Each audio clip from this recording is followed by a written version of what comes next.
Et c'est vrai que j'ai trouvé un chiffre qui est juste mais édifiant, c'est qu'en 2017, il y a 70 000 dossiers de moins de 7 000 € qui sont passés devant les juridictions françaises. C'est absolument rien.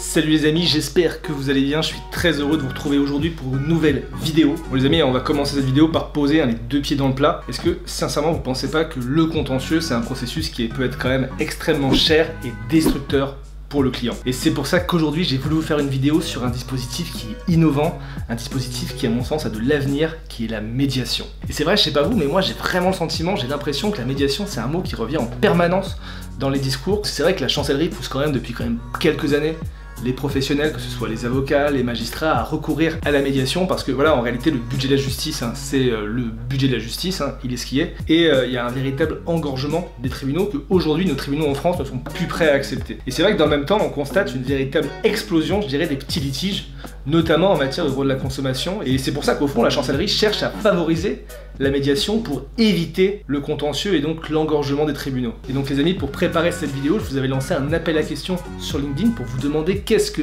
évoquait pour vous la médiation en un mot. Et donc les amis, voilà, c'est vraiment suite à vos réponses que j'ai voulu orienter cette vidéo sous l'angle un peu business, vous montrer que voilà, que la médiation ça peut être bien pour le client mais aussi bon pour l'avocat. C'est-à-dire que la médiation peut rapporter à l'avocat des parts de marché et peut aussi voilà, un peu fidéliser sa clientèle.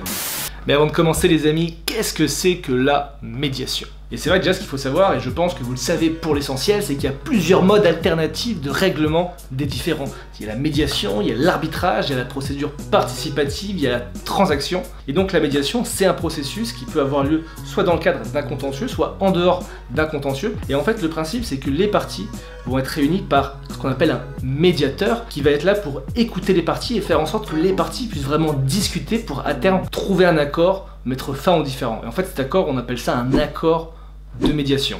C'est vrai que je suis persuadé que lorsqu'on aborde un litige de manière conflictuelle, à vouloir gagner à tout prix, qu'on veut du sang sur les mains, qu'on veut du fight, qu'on veut la guerre, et bah derrière on récolte toujours ce que l'on sème. Et c'est vrai que maintenant en fait légalement il y a l'obligation de recourir à la médiation dans certains cas. Notamment je pense à l'article 4 de la loi du 23 mars 2019 qui a été suivi par le décret d'application du 11 décembre 2019 qui vient imposer une tentative de règlement amiable pour les litiges à moins de 5 000 €. Il y a aussi cette obligation dans les litiges entre voisinage et certains petits litiges. Donc voilà, la discussion, la négociation, c'est maintenant une étape qui est obligatoire. Alors on peut soit voir ça comme une contrainte, soit voir ça comme quelque chose qui est superflu, soit se dire bah tiens je vais essayer d'être créatif, je vais essayer d'être malin et je vais commencer à générer du business. Et moi c'est comme ça que je vois la négociation et notamment par le biais de la médiation. J'ai beaucoup eu l'occasion de réfléchir à ça à l'occasion de la crise du Covid-19 parce qu'il y a eu un coup d'arrêt dans l'activité de pas mal d'avocats. Qui dit coup d'arrêt dit réflexion, dit stratégie, dit comment repositionner son offre pour faire du business. Et c'est vrai, comme enseignant à cette époque-là, je me suis rendu compte qu'il y avait un business qui était pas assez adressé, qui est celui des petits litiges. Et c'est vrai que j'ai trouvé un chiffre qui est juste mais édifiant, c'est qu'en 2017, il y a 70 000 dossiers de moins de 7 000 € qui sont passés devant les juridictions françaises. C'est absolument rien. Walou, nada, nothing. Rien. Mais en fait, la raison principale de ce chiffre, c'est que ces procédures sont, il faut le dire, coûteuses. C'est-à-dire que pour l'avocat, déjà un petit litige, il n'est pas toujours rentable. Donc d'où l'intérêt de passer par la médiation. Mais juste pas n'importe comment. Parce que c'est vrai que jusqu'à aujourd'hui, si on voulait faire de la médiation, il y avait deux possibilités. Soit on passait par le médiateur de l'entreprise, le médiateur de la consommation, mais ce qu'il faut savoir, c'est qu'il est quand même payé par l'entreprise, via un abonnement mensuel et via un forfait par médiation. Et comme on dit, on ne mord pas la main de celui qui nous nourrit. Et donc voilà, c'est pas de nature à te faire sentir dans un environnement qui est juste totalement indépendant. Soit sinon, l'autre choix, on passe par un médiateur indépendant, mais il y a au moins un ticket de base qui est à hauteur de 250 €. C'est cher. Surtout pour un petit litige. Mais pour moi, et c'est aussi pour ça que je fais cette vidéo, c'est qu'il y a une autre possibilité, qui est la médiation en ligne. Parce que c'est vrai que ce mécanisme permet voilà, de compresser les coûts sur différents instants de la chaîne de production et de faire du business. Et donc il existe plusieurs plateformes de médiation en ligne. Pour cette vidéo, je vais en tester une qui s'appelle justice.cool. Pourquoi je ne parle pas des autres? C'est parce que sinon la vidéo durerait 1 heure à 2 heures. Mais par contre, voilà, dites-moi dans les commentaires si ce sujet vous intéresse et que vous souhaitez que je parle d'autres plateformes en matière de médiation en ligne.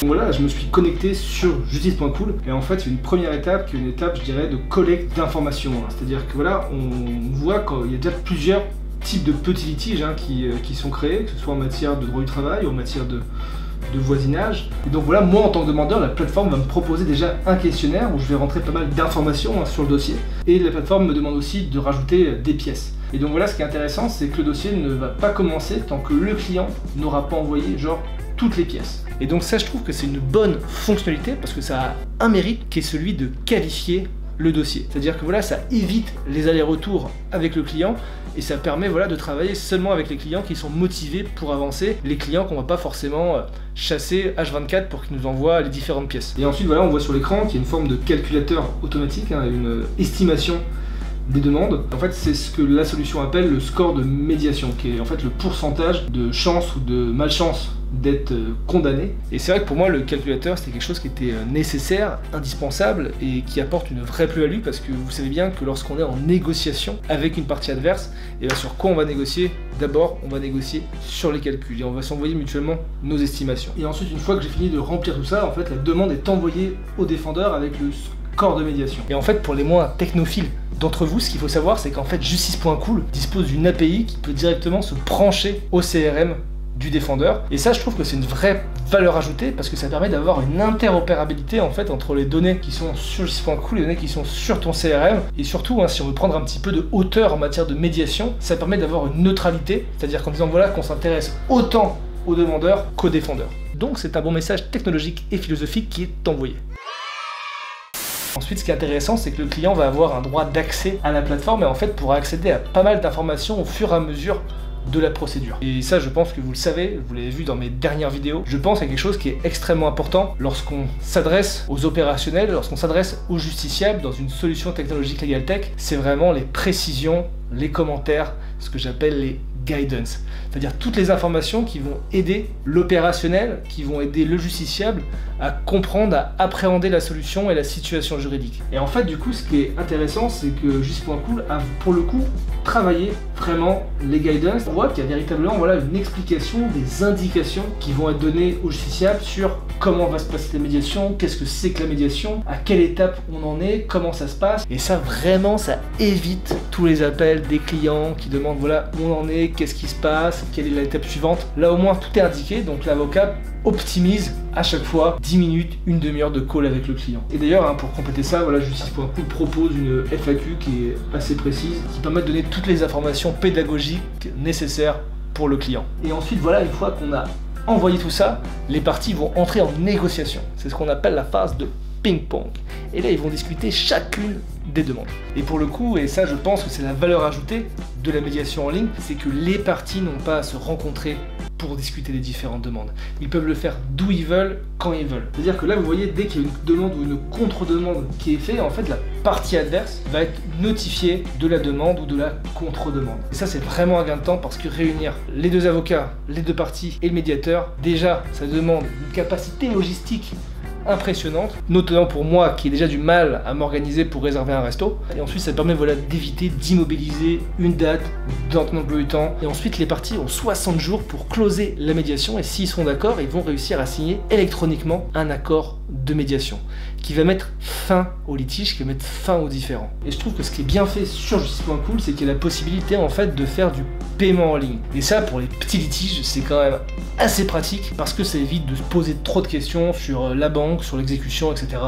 Donc voilà, ce que je trouve intéressant sur Justice.cool, c'est qu'on a voilà, l'expérience des process de médiation avec les allers-retours, avec aussi les différents conseils pour faire une médiation qui est qualitative, et puis avec un coût qui est assez faible, qui est de 36 € par médiation. Donc quand même un des coûts qui est beaucoup plus bas que les acteurs traditionnels. Et donc voilà, moi si j'étais un avocat un petit peu malin, j'essaierais de profiter de la solution pour transformer mon offre, pour créer une nouvelle offre, notamment auprès d'un segment de clientèle particulière. C'est-à-dire que je pourrais me dire, voilà, là sur ce segment de clientèle, il y a la possibilité de faire de la masse sur du petit litige, et ben je vais créer une offre dédiée, forfaitaire, avec un site vitrine dédié. Je vais passer du temps pour prospecter et j'aurai pas de difficulté à industrialiser la production. En tout cas les amis, j'espère que cette vidéo vous a plu. N'hésitez pas à me dire dans les commentaires voilà, comment vous y prenez pour bien gérer une médiation. Pour le coup, je pense que ça pourra intéresser pas mal de monde. Quelles sont vos petites techniques, quels sont vos retours d'expérience, aussi anecdotes sur la médiation. Et dites-moi aussi si vous voulez que je refasse une vidéo sur la médiation en testant d'autres plateformes. Allez, bisous!